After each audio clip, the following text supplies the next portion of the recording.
all about when this lady walked out without paying me for the nails I had done. So I was a beginner. I had only been doing nails for like 2 months at the time.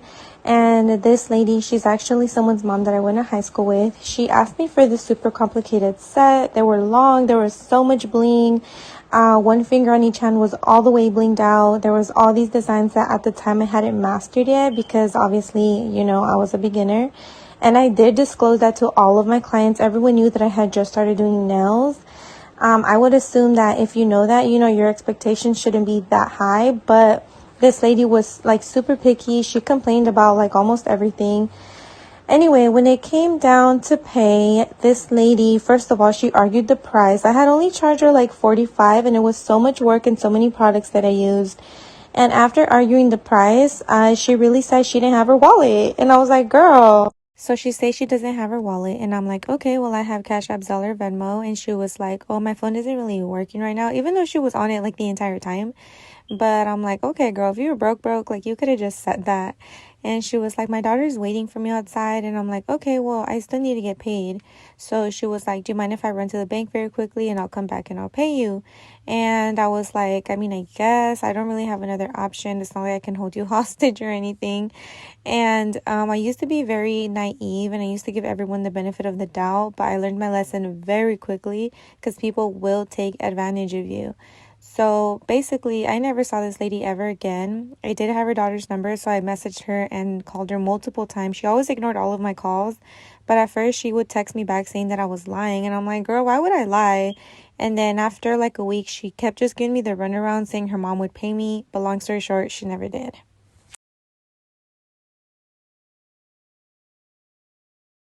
So she says she doesn't have her wallet, and I'm like, okay, well, I have Cash App, Zeller, Venmo, and she was like, oh, my phone isn't really working right now, even though she was on it like the entire time.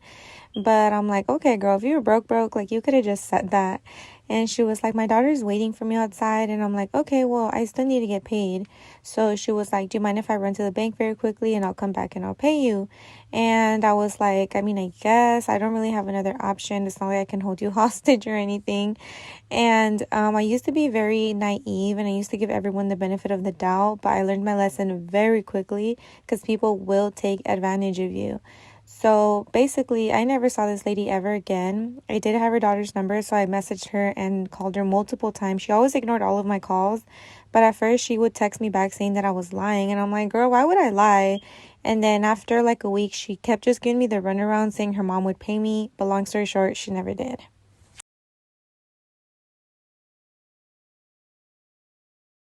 Hi friends, it's going to be my first story time about how my boyfriend got his ex pregnant. So I was a senior in high school. I was dating this guy who was 23. When I met him, he was off and on with his girlfriend at the time.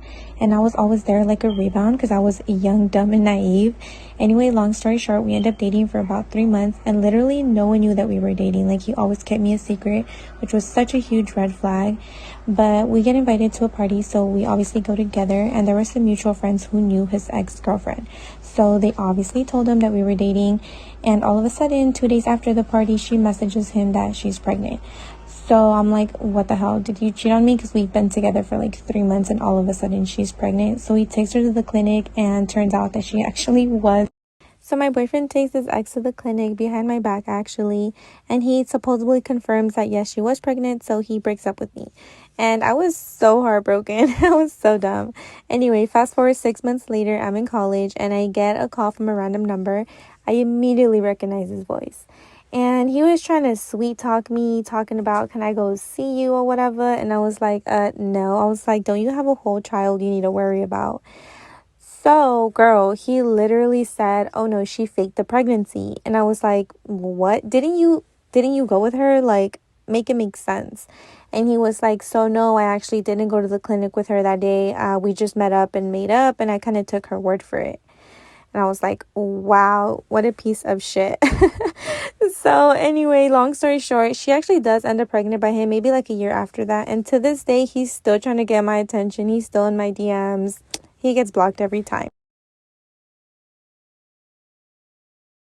Y'all remember those girls in middle school who would have like the most dramatic reactions when someone said the word moist? They would literally be like, oh my God, don't say that word. It's such an ugly word.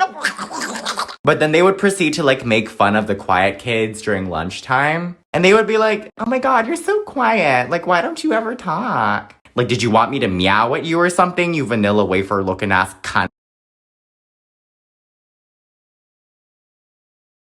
Story time! So one day this new girl came to school. We'll call her Anna. And Anna was a huge pick-me girl. And for some reason I didn't realize it until later. So I was friends with her for a while. And reminder, I already had a best friend. So a couple weeks went by, and I noticed that me and my best friend started talking less and less. And I was slowly getting pushed out of the picture. This new girl, who at the time I was friends with, was just using me to get closer to my friend. So one day I decided to confront her about it. So I confronted her about it, and then all three of us got into a huge argument. So big that our parents had to get involved. So after we supposedly got that settled out, everything kind of went back to normal. But then one day my parents pulled me aside and said we needed revenge. Like for part 2.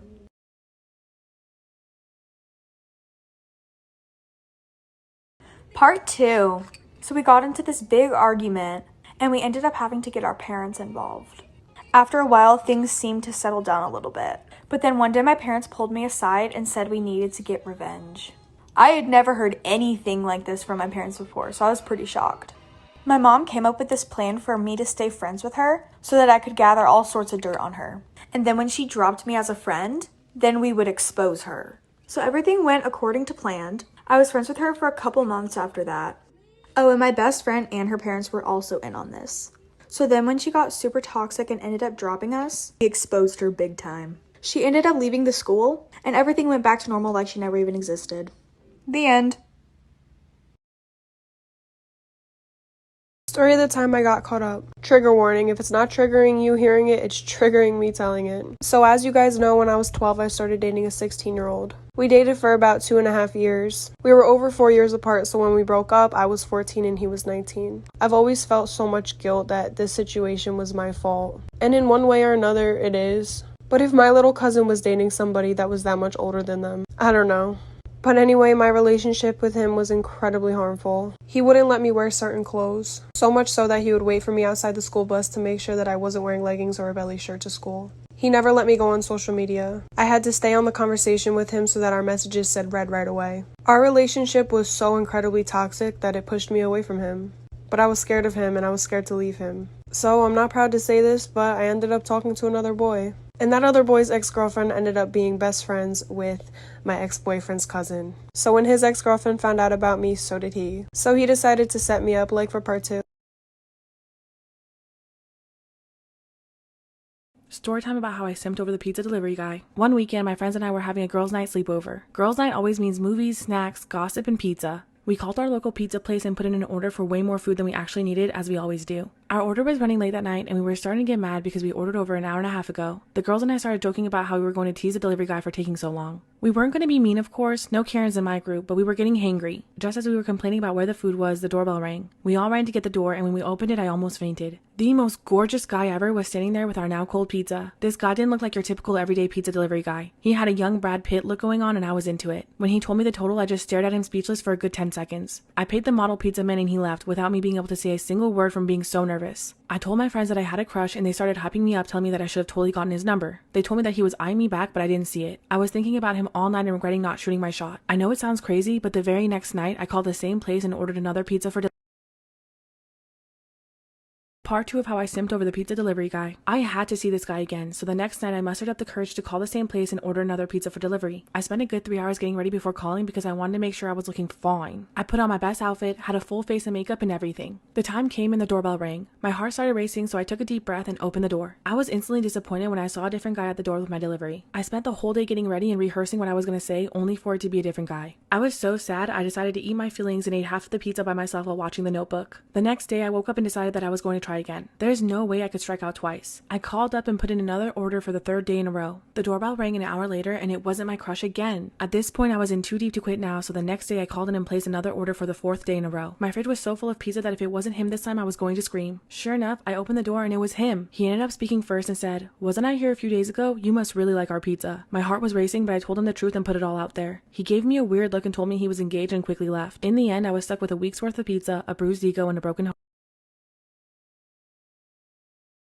Story time about why my mom kicked me out when I was 16. So a little background information. This had all started as soon as my dad left my mom and I. I was like 13 around the time. Well, ever since then, my mom would have different guys in and out of the house all the time. Like, we were lucky if a month went by and she was still with the same dude. Which, I mean, I kind of get it because my dad did leave us for a woman that he had started another family with. But at the same time, it was just a whole mess. Anyway, so she had got with this new guy and we're gonna call him Tyler. And by the way, the dudes that she would date, they would literally live at our house. Anyway, so a week after he moved in, I started getting really close to him, which usually never happens. Usually I would try to keep my distance because I knew how wrong it was of her having all these different guys in the house when I'm only 16. Anyways, every time that my mom would go to work, he would invite me to go see a movie and he would just be really flirty with me. And he was only 6 years older than me. And my mom was 32. You do the math. Anyways, life. Story time about my roommate's crazy girlfriend. I'm a lesbian living with my good friend who's a guy. I own the apartment and rent out the room to him. A month ago, he met a girl online and they started dating. She's constantly at our place and I'll be honest, I don't like her. She's always been incredibly rude and standoffish towards me. I eventually learned that it's because she thought I had a thing for my roomie even after he told her I was gay, to which she replied that I don't look gay. A few weeks ago at a kickback at our place, I pulled her aside telling her that I really am gay and I hope that we could be friends. She seemed to take this very well and was overly friendly with me for the rest of the night. The next day, my roommate wanted to talk to me saying that his girlfriend feels uncomfortable around me after I drunkenly hit on her. What? I wasn't drunk at all and I'm not attracted to her whatsoever. I explained to my roommate what really happened and he was skeptical but took my word for it, chalking it up to a miscommunication. A week later, we had another kickback and his girlfriend was there, of course. I was cordial but stayed away so another miscommunication wouldn't happen. Towards the end of the night, another friend said to me, "Dude, what's going on? She's telling everyone that you've been hitting on her all night." I was pissed off and went up to her in front of everyone saying, "What the hell's going on? Why are you spewing lies about me hitting on you to all my friends?" A father was listening to his daughter pray. God bless mommy. God bless daddy. God bless grandma. Goodbye, grandpa. Honey, why did you say goodbye, grandpa? I don't know, daddy. It just felt right. The next day, her grandpa dies, and the father just thought it was a strange coincidence. A week later, the dad was listening to his daughter pray again. God bless mommy. God bless daddy. Goodbye, grandma. The next day, the grandma died. The father started thinking, wow, my daughter must be very special. A week later, he was listening to his daughter pray again. God bless mommy. Goodbye, daddy. He started freaking out and couldn't sleep all night. He left early and went to his office. He was nervous all day and kept watching the clock. He felt safe in his office and figured if he could make it to midnight, he would be okay. Once it hit midnight, he went home. When he went home, his wife said, "I've never seen you work so late. What's the matter?" "I had the worst day of my life." "Yeah, well, my day was worse. The mailman dropped dead on our porch."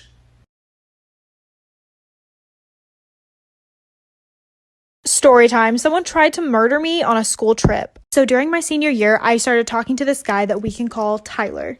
And we all had to go on a school trip for a competition. During this, we had to stay in a hotel room and we were all assigned partners. Well, I didn't know this at the time, but I was actually assigned Tyler's ex-girlfriend. We can call her Penny. And when I found out she was his ex, I was like, you know what? Not a big deal. I'm probably just overthinking it, but she had a reputation for being psychotic. And I mean psychotic.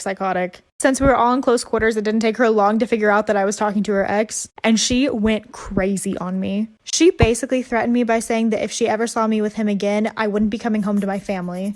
I still honestly didn't take her that seriously until the next day she saw us kissing, and she left the hotel room to buy throwing knives for when I got back. So when I reached the hotel room that day, she was yelling at me, threatening me, and then she took out one of the knives. Stay tuned for part 2. Part 2 to me almost getting murdered on my school trip. So when Penny took out one of the knives, she literally threw it right at me. Somehow it only managed to land 5 inches from me and I was okay. So I took off running out of the hotel room. I immediately went to our director, and literally because her parents fund most of the band stuff, he straight up couldn't care less. I told my mom, who happened to work with the superintendent's wife, so she told her the whole story and gave my mom his phone number. Let's just say they were suspended and the teacher was fired. She swore up and down that her and Tyler were going to get back together, but it's been 3 years later and she's still crazy and he still hates her, and I'm still with him. So I guess the moral of the story is, please take it seriously if someone threatens you, especially if it's a crazy ex. Love you guys. Follow my Insta and DM me if you have your own story that you want to share. Story time about how I tried to get my boyfriend back for cheating on me, but I ended up with an STD instead. So a little background information. I was dating this guy for about 7 months whenever I was in high school. And I would always hang out with him, his guy friends, and their girlfriends. Well, the one night we were hanging out at my house and he kept checking my phone. And he said it was because he was waiting for his mom to text my phone. So then he had to go to the bathroom and he asked to take my phone with him. And I said no because that's weird as fuck. So while he's in the bathroom, I get a text from a random number. And it's a bunch of videos that my boyfriend took of him doing the nasty with other girls. And there were like 15 videos, all different girls. So by this time he's been in the bathroom for like 15 minutes. So I go to confront him while he's in the bathroom, like I do not care at this point. And he's gone. My bathroom window is wide open. My curtains are broken. So then I start to text all of his best friends. Like for part 2.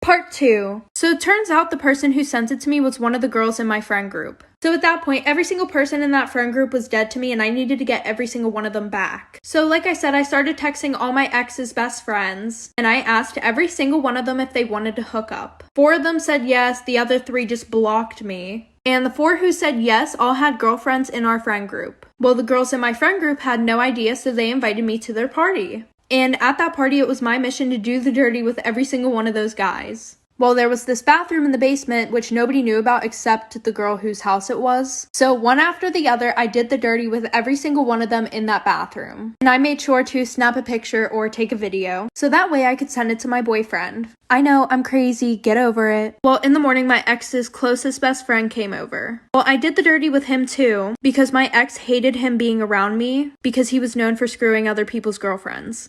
Okay, there's gonna be a part 3. Part 3. So a week later, I started having some problems down there. So I had my mom take me to the doctors. Turns out I have a fucking STD. And nobody knew about it, at least not yet. Well, my boyfriend came over that same day asking if we could get back together. So I thought, what an even better way to get back at him. Give him what I have. Mind you, I was still hooking up with all 4 of his best friends. And then like 2 weeks later, my boyfriend started talking to me about how he was also having problems down there. And I was like, oh, maybe you should go to the doctors. So after he went to the doctors, he texts me and he goes, yeah, I have an STD. So then I sent him all the videos of his best friends and I said, yeah, I hope you enjoy living with that for the rest of your life. And I also gave it to all of his friends and then they spread it to their girlfriends. Payback's a bitch. I took a pregnancy test and it came out positive. Disclaimer, this is not my story time. It was sent to me on Instagram. And that's when it hit me. I didn't know if it was my boyfriend's or my sugar daddy's. I had been seeing my sugar daddy for about 3 months at that point. So I went to the doctor to find out how far along I was. And sure enough, I was 2 months pregnant. By the way, my boyfriend had no idea I had a sugar daddy, but he also wasn't asking where all the money was coming from to pay our bills. Remember my influencer friend who got me my sugar daddy? She told me to just tell my sugar daddy that the baby was his. That way I could ensure the baby's financial future. I felt really bad saying that since I didn't know if it was his baby. So here's what I did. I told my boyfriend and then I told my sugar daddy. My boyfriend freaked out and told me to unalive the baby, if you know what I mean. And my sugar daddy asked me to marry him again. After that, my sugar daddy bought me a car and he opened up a joint account between the 2 of us so I have access to a lot of money. My boyfriend's just mad all the time now. My sugar daddy's being so sweet. Part 3 is